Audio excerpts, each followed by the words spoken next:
સાહેબ ક્રિકેટ એક એવો વિષય છે ને જેના ઉપર જે જાણે છે એના કરતાં નથી જાણતા એ જ લોકો વધારે ચર્ચા કરતા હોય છે. દરેક જણ જાણે ક્રિકેટ એસોસિએશનનો પ્રમુખ હોય ને એવી રીતે આમ ટેન્શન લઈને ફરે છે. અમારો દૂધવાળો સવારના પોરમાં સુશીલા સાથે ચર્ચા કરતો હતો, બેન આ બોર્ડવાળાને શું થયું છે, ધોનીને ઓપનિંગ? અરે ભાઈ તું તારા ઓપનિંગની ચિંતા કરને, તારે ને ક્રિકેટને શું લેવા દેવા? ના વટ તો પાડવો જ પડે ને. આ મારો ચોકીદાર, એનો પગાર માંડ 2500 રૂપિયાનો છે, પણ 15 જણા સાથે એણે વર્લ્ડ કપ કોણ જીતશે 5-5 હજારની ચેલેન્જ મારી છે. બોલો. ને હિત્યો તો જાણે ICC નો ચેરમેન હોય ને બસ એવી જ રીતે સ્ટેટમેન્ટો આપે છે. ને મારા દાદા રહી ગયા હતા, જિંદગીમાં ગિલ્લી દંડા ને લખોટી સિવાય હરામ બરાબર છે જો બીજી કોઈ રમત રમ્યા હોય. એ પણ એક્સપર્ટ કોમેન્ટ. ગિરીશ આ હરભજને ગુગલી નાખીને ઇન્ડિયાને હરાવી. અરે ગુગલી કોને કહેવાય એની અમારી 4 પેઢીમાંથી કોઈને ખબર નથી. દર્શક મિત્રો, ગિરીશ કુમારના હાય. સાહેબ, માણસના જીવનમાં સ્ત્રી આવે ને એટલે એનું જીવન બદલાઈ જાય. હા, અમારા લુખેશનો દાખલો લ્યો, બદલાઈ ગયો છે સાહેબ. જ્યારથી એણે લગ્નનો વિચાર રમતો મૂક્યો છે ને ત્યારથી સફેદ કપડાની હોળી કરી નાખી. રંગબેરંગી કપડાઓ પહેરે છે, રસ્તાની લારી પરથી હલકા પ્રકારના પરફ્યુમો લઈને છાંટે છે, દિવસ આખો ગીતો ગાય છે સાહેબ. અરે કોઈક સહકારી બેંકમાં લગ્ન માટે લોનની પણ એપ્લિકેશન કરી છે, જામીન શોધી રહ્યો છે. મને લાગે છે હરીફરીને મારો જ નંબર લાગશે. જે થાય તે જોઈએ.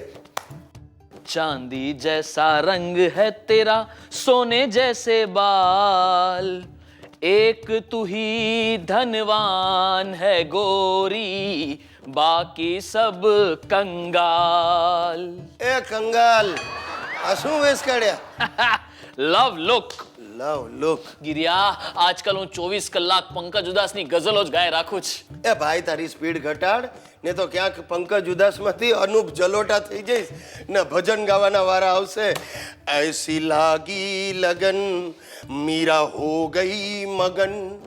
ગિરીશ, આ કમાલ છે નહીં? શું મીરા મગન કેવી રીતે થઈ હશે? સાલા તું લમણા લેવાનું બંધ કર ને જો સાંભળ. હે લુકેશ, મેં છે ને 2-4 જગ્યાએ તારા માટે વાત ચલાવી છે. ના ના ના ભાઈ, 2-4 જગ્યાએ આપણાથી નહીં પહોંચાય. મારે તો એક જ કન્યા સાથે લગ્ન કરવા છે. એ ડોબા, 2-4 જગ્યાએ વાત ચલાવી છે, એમાંથી એકાદ જગ્યાએ તારું ગોઠવાઈ જશે. હાલા દુકાળિયા, તારે તો જે આવે એ ઝાપટવું જ છે. અરે ભાઈ, લાંબા ઉપવાસ પછી લીંબુ પાણી પણ અમૃત જેવું લાગે. હા, ને ફૂલન દેવી શ્રીદેવી જેવી લાગે. ભાઈ તું મૂક ને માથાકૂટ, જટ દેવીના દર્શન કરાવ. મારે ઉદ્યોગપતિ બનવું છે. ઉદ્યોગપતિ એટલે પતિ બનીને ઉદ્યોગ શરૂ કરવો છે. હવે આ ગાંડી ઘેલી વાતો બંધ કર ને સાંભળ. આપણે કન્યા જોવા જવાનું છે. તારે ત્યાં ખાનદાની મૂર્તિયા તરીકે વર્તવાનું. કેમ? કન્યા ખાનદાની છે? ના, થૂકદાની છે, ફૂલદાની છે. અરે ભાઈ, હું કહું છું એમ કર ને તો ઘંટડી વગાડતો રહી જઈશ. ઘંટડી નહીં ગિરિયા, ઘંટડી નહીં. હવે તો લગ્નના બેન્ડ વાજા જ વગાડવા છે. બસ તો કાલે સરસ મજાની શેરવાની ને પાયજામો પહેરીને આવજે, વટ પડે. તારી શેરવાની મને થશે નહીં ગિરિયા. એક કામ કર ને, 900 રૂપિયા આપ, સેલમાં જઈને ટનાટન નવી શેરવાની લઈ આવું. વારે તહેવારે કામે લાગશે. પેલા પૈસા મારે આપવાના? અરે તારી જ આબરૂ વધશે દોસ્ત. હું તો કહું છું ગિરિયા, 1800 આપ, આપણે બેવ ખાનદાની લાગશું. ના, હું તો ખાનદાની છું જ.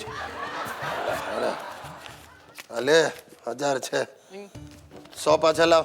રિક્ષાના 100 રૂપિયા કોણ આપશે? ચાલો નીકળો. ચાંદી જૈસા રંગ હૈ તેરા, સોને જૈસે બાલ. લાગે છે આ લુખ્ખાનું ઘર પણ મારે જ ચલાવવું પડશે. ફેરા જાતે ભરે તો સારું.